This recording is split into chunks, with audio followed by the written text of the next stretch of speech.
প্রিয় শিক্ষার্থী, আশা করছি তোমরা সবাই ভালো আছো। ন্যাশনাল আইডিয়াল কলেজের এইচএসসি অনলাইন ক্লাসে তোমাদেরকে স্বাগতম। আমি সোমা বিশ্বাস, প্রভাষক, জীববিজ্ঞান বিভাগ, ন্যাশনাল আইডিয়াল কলেজ, ঢাকা। আমরা তোমাদেরকে এখন জীববিজ্ঞান প্রথম পত্র একাদশ অধ্যায় জীব প্রযুক্তি এই বিষয়টি নিয়ে আলোচনা করছি। আমরা পূর্ববর্তী ক্লাসে রিকম্বিনেন্ট ডিএনএ প্রযুক্তি সম্পর্কে জেনেছি। রিকম্বিনেন্ট ডিএনএ প্রযুক্তিটা কি? আসলে রিকম্বিনেন্ট ডিএনএ প্রযুক্তি হচ্ছে কোনো জীবদেহ থেকে নির্দিষ্ট বৈশিষ্ট্যের জিন কেটে তাকে অন্য কোনো জীবকোষে স্থাপন করা এবং নতুন বৈশিষ্ট্য সৃষ্টি করাই হচ্ছে জেনেটিক ইঞ্জিনিয়ারিং বা জিন প্রকৌশল প্রযুক্তি। আমরা ঠিক বিশেষ কী কারণে একটি জীবের জিন কাটবো বা অন্য জীবে ওই বৈশিষ্ট্যটা প্রতিস্থাপন করব। আর আমরা এই যে রিকম্বিনেন্ট ডিএনএ প্রযুক্তি বা জিন প্রযুক্তি বা জিন প্রকৌশল প্রযুক্তির কথা বলছি, এই বিষয়টা কি আসলে এতটাই সহজ? না, আসলে এটি অত্যন্ত জটিল একটি প্রক্রিয়া এবং অতি সূক্ষ্ম একটি প্রযুক্তি। এই জিনের যে মডিফিকেশন বা রূপান্তর করা হয়, এই রূপান্তরের মাধ্যমে বা মডিফিকেশনের মাধ্যমে নতুন যে জীবটি তৈরি হয় তাকে বলি আমরা জিএমও বা জেনেটিক্যালি মডিফাইড অর্গানিজম। উদ্ভিদ এবং প্রাণীদেহে জিন ঘটিত নানা রকম ত্রুটি এই প্রযুক্তির মাধ্যমে নিরাময় করা সম্ভব। ত্রুটিপূর্ণ জিনটি রেস্ট্রিকশন এনজাইমের মাধ্যমে কেটে পরবর্তীতে কাঙ্ক্ষিত জিনটি লাইগেজ এনজাইমের মাধ্যমে জোড়া লাগিয়ে নতুন বৈশিষ্ট্য অর্জন করা যায়। যেমন মনে করি একটা আম, এই আমটি আকৃতিতে বেশ বড়, আমটি রসালো এবং মাংসল, কিন্তু আমটির স্বাদে টক। এখন এই টক বৈশিষ্ট্য ছাড়া আমটির অন্যান্য সকল বৈশিষ্ট্য কিন্তু খুব ভালো। এখন যদি কোনোভাবে এই টক বৈশিষ্ট্যটাকে সরিয়ে সেখানে মিষ্টি বৈশিষ্ট্য যোগ করা যায়, তো রিকম্বিনেন্ট ডিএনএ প্রযুক্তি প্রয়োগ করে যদি টক বৈশিষ্ট্যের জন্য দায়ী যে জিন, এই জিনটা কেটে ওখানে মিষ্টি বৈশিষ্ট্যের জন্য দায়ী জিনটা প্রতিস্থাপন করা যায়, তাহলে দেখা যাবে যে আমটির গুণগত মান অধিক হবে, আমটির গ্রহণযোগ্যতা বৃদ্ধি পাবে, আবার যে চাষ করবে সেও লাভবান হবে। আসলে এতক্ষণ এই যে বিষয়গুলোই বললাম, এই বিষয়গুলি বলার উদ্দেশ্য হচ্ছে জেনেটিক ইঞ্জিনিয়ারিংয়ের প্রয়োগ আসলে কোথায় এটা বোঝাবার জন্য। জেনেটিক ইঞ্জিনিয়ারিংয়ের প্রয়োগ আমাদের জীবনে অনেক ক্ষেত্রেই আছে। কৃষিক্ষেত্রে, চিকিৎসা ক্ষেত্রে, পরিবেশ ব্যবস্থাপনায়, এমনকি শিল্পক্ষেত্রেও জেনেটিক ইঞ্জিনিয়ারিংয়ের প্রয়োগ আছে। এছাড়া জিনোম সিকোয়েন্সিং এবং ডিএনএ ফিঙ্গারপ্রিন্ট যে প্রযুক্তি, এটাও কিন্তু জেনেটিক ইঞ্জিনিয়ারিংয়েরই একটা অংশ। আর আজকে আমরা এর মধ্যে যে বিষয়টি নিয়ে আলোচনা করব সেটা হচ্ছে কৃষিক্ষেত্রে রিকম্বিনেন্ট ডিএনএ প্রযুক্তির প্রয়োগ। কৃষিক্ষেত্রে রিকম্বিনেন্ট ডিএনএ প্রযুক্তির প্রয়োগ অত্যন্ত গুরুত্বপূর্ণ। কৃষিতে ফলন বৃদ্ধি, উন্নত জাত সৃষ্টি, এছাড়া দেখা যাচ্ছে যে কাঙ্ক্ষিত যে বৈশিষ্ট্য এটা আনা সহ অনেক ক্ষেত্রেই আমরা রিকম্বিনেন্ট ডিএনএ প্রযুক্তি প্রয়োগ করে সাফল্য পেয়েছি। তো আজকে এই ধরনের কিছু উদাহরণ আমরা দেখব। সফলভাবে ব্যবহৃত হচ্ছে এরকম কয়েকটি আমাদের রিকম্বিনেন্ট ডিএনএ প্রযুক্তি হচ্ছে, প্রথমত ট্রান্সজেনিক উদ্ভিদ। ট্রান্সজেনিক উদ্ভিদ কি? জিন ট্রান্সফারের মাধ্যমে যে উদ্ভিদ তৈরি হয় তাই হচ্ছে ট্রান্সজেনিক উদ্ভিদ। আমেরিকাতে এক ধরনের তুলা গাছ আছে, আমেরিকাতে তুলার চাষ হয়। এই তুলা গাছে পোকার আক্রমণ হয়। এই পোকার আক্রমণে প্রতি বছরই বিপুল পরিমাণ আগে উৎপাদন হ্রাস পেত। বর্তমানে ব্যাসিলাস থুরেনজিয়েন্সিস নামক যে ব্যাকটেরিয়া আছে, এই ব্যাকটেরিয়া থেকে একটি জিন পৃথক করা হয়েছে। এই জিনটা এমন একটি প্রোটিন তৈরি করে যেটা তুলার পোকার জন্য বিষাক্ত।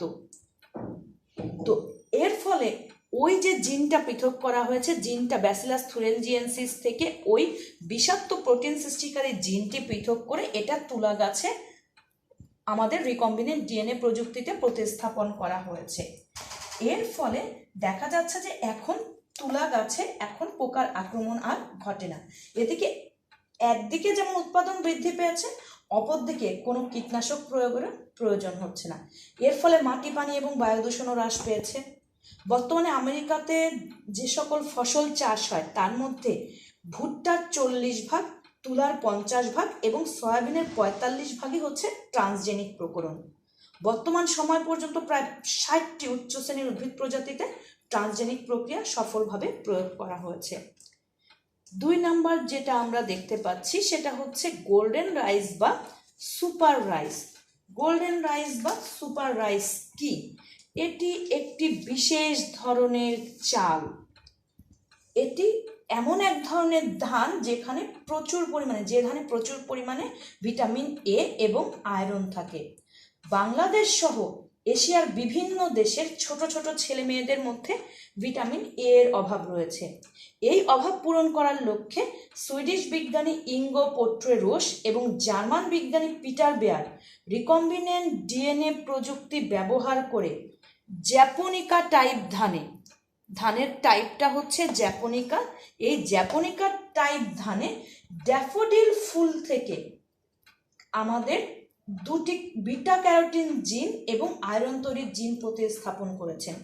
এই ড্যাফোডিল ফুল থেকে বিটা ক্যারোটিন এবং আয়রন তৈরির জিন প্রতিস্থাপিত করে জ্যাপোনিকা টাইপ ধানে আমাদের দেখা যাচ্ছে যে ভিটামিন এ এবং আয়রনের জিন সংযুক্ত করেছেন।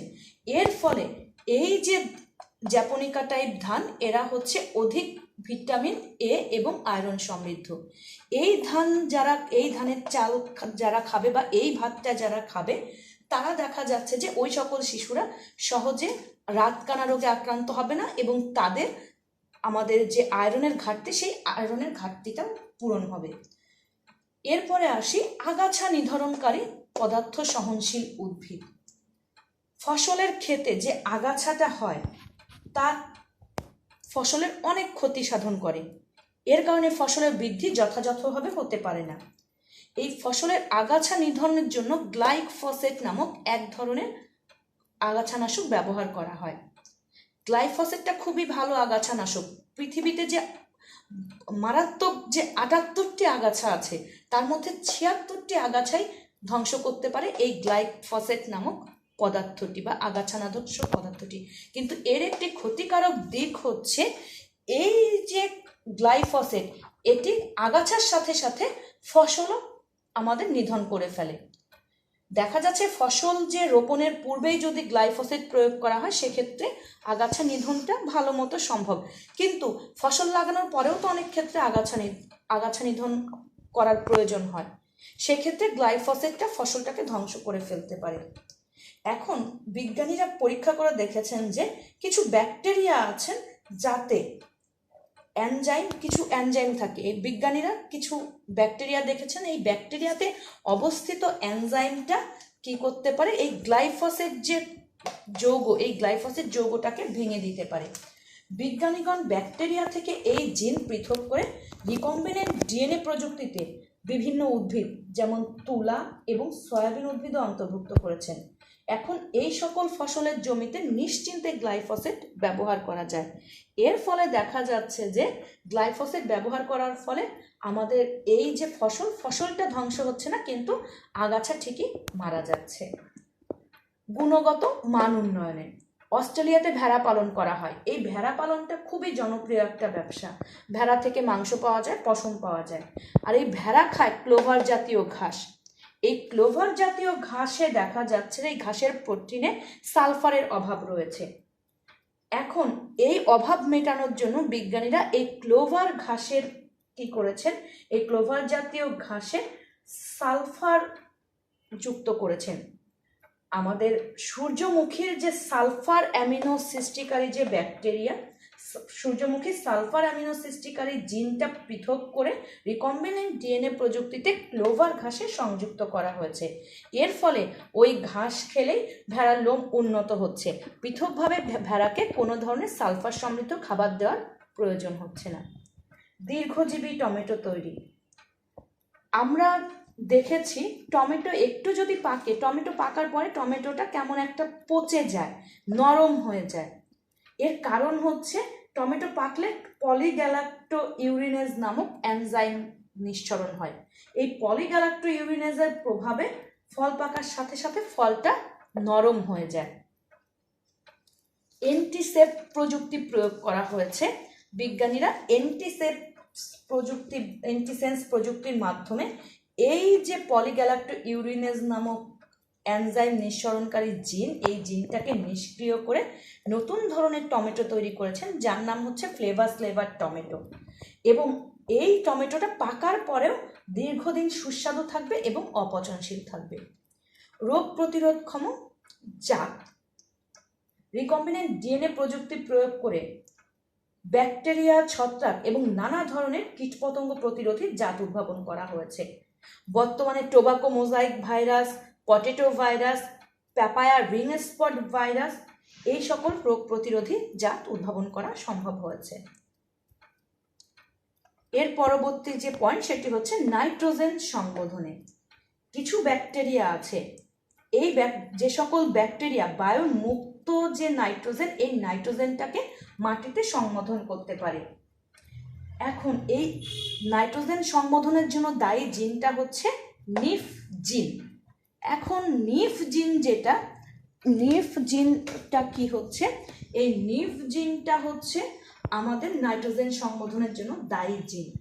যদি এই নিফ জিনটা ব্যাকটেরিয়া থেকে পৃথক করে আমাদের উদ্ভিদে প্রয়োগ করা সম্ভব হয় এবং এই রিকম্বিনেন্ট প্রযুক্তিটি যদি সফল হয়, তাহলে দেখা যাচ্ছে যে আমাদের এই যে ফসলের ক্ষেতে অতিরিক্ত বাইরে থেকে নাইট্রোজেন সার প্রয়োগ করার প্রয়োজন হবে না, এবং নাইট্রোজেন ঘটিত সার প্রয়োগ হয়তোবা প্রয়োগটা একেবারে কমানো যাবে অথবা একেবারে বন্ধ করা যাবে।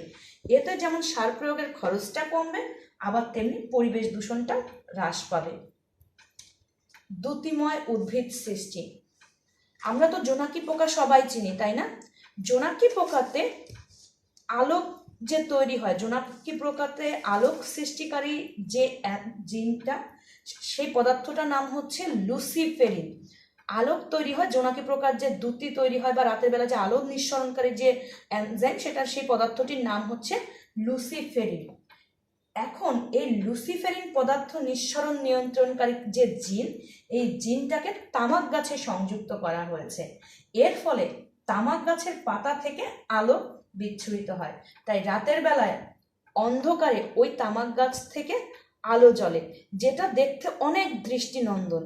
পৃথিবীর বেশ কয়েকটি দেশে এই লুসিফেরিন যে নিয়ন্ত্রণকারী যে জিন, এই জিনটা তামাক গাছে প্রয়োগ করা হয়েছে এবং শোভাবদ্ধ তামাক গাছ তৈরি করা হয়েছে। পরবর্তী যে টপিকে আমরা যাব সেটা হচ্ছে 9 নম্বর যে টপিক, সেটা হচ্ছে বীজহীন ফল তৈরি। আচ্ছা, রিকম্বিনেন্ট ডিএনএ প্রযুক্তি ব্যবহার করে বর্তমানে সারা বিশ্বের অনেক দেশে বীজহীন ফল সৃষ্টি করা হচ্ছে। যেমন জাপানে বীজহীন তরমুজ উদ্ভাবন করা হয়েছে। এছাড়া দেখা যাচ্ছে এই রিকম্বিনেন্ট ডিএনএ প্রযুক্তি প্রয়োগ করে লবণাক্ততা সহিষ্ণু, খরা প্রতিরোধী এবং বন্যা সহিষ্ণু বিভিন্ন ফসলের জাতটা উদ্ভাবন করা হয়েছে, যা খরা এবং বন্যা প্রতিরোধী। আচ্ছা, ক্ষতিকারক কীটপতঙ্গ রোধী উদ্ভিদ সৃষ্টি। ফসলের ক্ষেতে অনেক কীটপতঙ্গ আছে। আমরা যে সকল কৃষক ফসল চাষ করেন বা তোমরা যারা কৃষি ক্ষেতে চাষের বিষয়টির সাথে দেখেছো, ফসলের ক্ষেতে নানা ধরনের পোকার আক্রমণ ঘটে এবং এই পোকাগুলো বা কীটপতঙ্গগুলো আমাদের ফসলের ব্যাপক ক্ষতি করে থাকে। এর ফলে ফসলের উৎপাদনটা হ্রাস পায়। এই উৎপাদন যাতে ঠিক থাকে, এই জন্য দেখা যাচ্ছে নানা ধরনের কীটনাশক প্রয়োগ করতে হয়। এই কীটনাশক প্রয়োগটা একদিকে যেমন খরচ সাপেক্ষ, তেমনি অন্যদিকে কীটনাশক প্রয়োগের ফলে কিন্তু আমাদের পরিবেশটা মারাত্মকভাবে দূষিত হয়। এছাড়া দেখা যাচ্ছে যে এই কীটনাশক উদ্ভিদে প্রয়োগ করা হয় এবং এই কীটনাশকযুক্ত সবজি বা ফল যদি আমরা গ্রহণ করি, এগুলো আমাদের শরীরে গিয়ে আমাদের দেহে ক্যান্সার সহ নানাবিধ জটিল যে রোগ, এই রোগগুলো সৃষ্টি করতে সক্ষম। তো আমাদের জেনেটিক ইঞ্জিনিয়ারিংয়ের মাধ্যমে এই সকল ক্ষতিকারক কীটপতঙ্গ প্রতিরোধী ফসল উদ্ভিদ সৃষ্টি করা সম্ভব। উদাহরণ হিসাবে আমি আজকে বলবো বিটি বেগুন, এটা হচ্ছে বাংলাদেশের প্রথম জেনেটিক্যালি মডিফাইড আমাদের ফসল। অনেক ধরনের জেনেটিক্যালি মডিফাইড ফসল কিন্তু এ পর্যন্ত তৈরি হয়েছে, কিন্তু বাংলাদেশ সরকার শুধুমাত্র এই বিটি বেগুনটাকে আমাদের বর্তমানে চাষের জন্য অবমুক্ত করেছেন। গত 22শে জানুয়ারি 2014 বাংলাদেশে প্রথম জিএমও খাদ্য অর্থাৎ জেনেটিক্যালি মডিফাইড খাদ্য ফসল বিটি বেগুন চাষের জন্য সরকার অনুমতি দিয়েছে। সাধারণ বেগুন যেটা, এই সাধারণ বেগুনে এক ধরনের পোকার আক্রমণ হয় যা বেগুন গাছের কচি ডগা এবং ফল ছিদ্র করে ফেলে, যার ফলে ফলন যেটা, এই ফলনটা দারুণভাবে হ্রাস পায়। পোকার আক্রমণ থেকে রক্ষা করার জন্য কৃষককে প্রতি সিজনে 60 থেকে 180 বার পোকানাশক ওষুধে স্প্রে করতে হয়, যা উৎপাদন খরচ যেমন বৃদ্ধি করে এবং পরিবেশটাকেও অনেকটা ক্ষতিগ্রস্ত করে ফেলে। বর্তমানে বিজ্ঞানীরা ব্যাসিলাস থুরেনজিয়েন্সিস নামক একটি সয়েল ব্যাকটেরিয়া থেকে ক্রিস্টাল প্রোটিন জিন পৃথক করে বেগুনের জিনোমে অন্তর্ভুক্ত করেছে, ফলে বেগুনে পোকার আক্রমণ হয় না। এই বেগুনকেই বলা হয়েছে বিটি বেগুন। ব্যাসিলাস থুরেনজিয়েন্সিস নামক যে ব্যাকটেরিয়া, এই ব্যাকটেরিয়া থেকে ক্রিস্টাল প্রোটিন জিন যেটা, এই ক্রিস্টাল প্রোটিন জিন পৃথক করে বেগুন তৈরি করা হয়েছে, কীটপতঙ্গ প্রতিরোধী জাত উদ্ভাবন করা হয়েছে। এই জন্য এই বেগুনের নাম হচ্ছে বিটি বেগুন। এখন আমাদের বিটি বেগুন যেমন উৎপাদন খরচ হ্রাস করেছে, পরিবেশকেও দূষণমুক্ত রাখছে। অপরদিকে কীটনাশকযুক্ত যে ফসল, এই ফসল খেলে মানুষের দেহে যে বিভিন্ন রোগ বা ক্যান্সার সংক্রমণের ঝুঁকি থাকে, তা থেকেও কিন্তু মানুষ রেহাই পাচ্ছে। তো আমরা এখন আরেকটি বিষয় একটু তোমাদেরকে বলবো, সেটা হচ্ছে আমরা এই যে জেনেটিক্যালি মডিফাইড যে ফসলের কথা বলছি, এই জেনেটিক্যালি মডিফাইড ফসল কি আসলে আমাদের স্বাস্থ্যের জন্য কতটুকু আমাদের স্বাস্থ্যের জন্য উপযোগী, এই বিষয়টা সম্পর্কে একটু বলবো। জিএমও ফসল কি ক্ষতিকর কিনা বা গ্রহণযোগ্য কিনা? পরিবেশবাদীরা বরাবরই জিএমও ফসলের বিরোধিতা করে আসছে, যদিও তাদের কাছে এমন কোনো বৈজ্ঞানিক প্রমাণ নেই। আমরা জানি যে প্রতিটি জিনই একটি প্রোটিন তৈরি করে এবং ওই প্রোটিনই ওই জিনের বৈশিষ্ট্যটা প্রকাশ করে।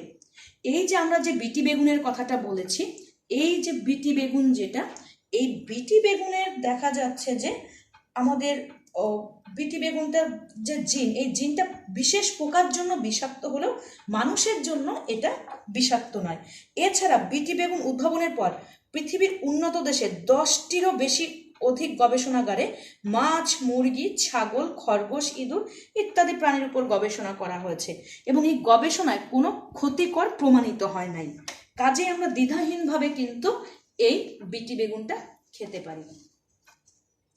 তো আমরা দেখতে পাচ্ছি যে আমরা আজকে যে বিষয়গুলো নিয়ে আলোচনা করেছি, সেখানে দেখতে পাচ্ছি যে আমাদের কৃষিক্ষেত্রে রিকম্বিনেন্ট ডিএনএ প্রযুক্তি অত্যন্ত সফলভাবে প্রয়োগ করা হচ্ছে এবং আমাদের এই যে কিছুদিন আগেও বাংলাদেশে যে পাটের জিনোম সিকোয়েন্সিং করা হয়েছিল, তোমরা অনেকেই হয়তো শুনেছ, বিজ্ঞানী ডক্টর মকসুদুল আলম যিনি প্রয়াত হয়েছেন, উনি পাটের জিনোম সিকোয়েন্সিং করেছেন। এর ফলে পাটের যে বিভিন্ন রোগ, এই রোগগুলো কিন্তু আমাদের দেখা যাচ্ছে জিনোম সিকোয়েন্সিং করা হয়েছে, এর ফলে তার জিনের যে বৈশিষ্ট্য, এই বৈশিষ্ট্যগুলো সম্পর্কে আমরা জানতে পারছি এবং আমাদের পাটটা কিন্তু আমাদের প্রধান অর্থকরী ফসল। এই পাটের বিভিন্ন রোগটা কিন্তু আমরা খুব সহজেই নিরাময় করতে পারবো। তো এভাবেই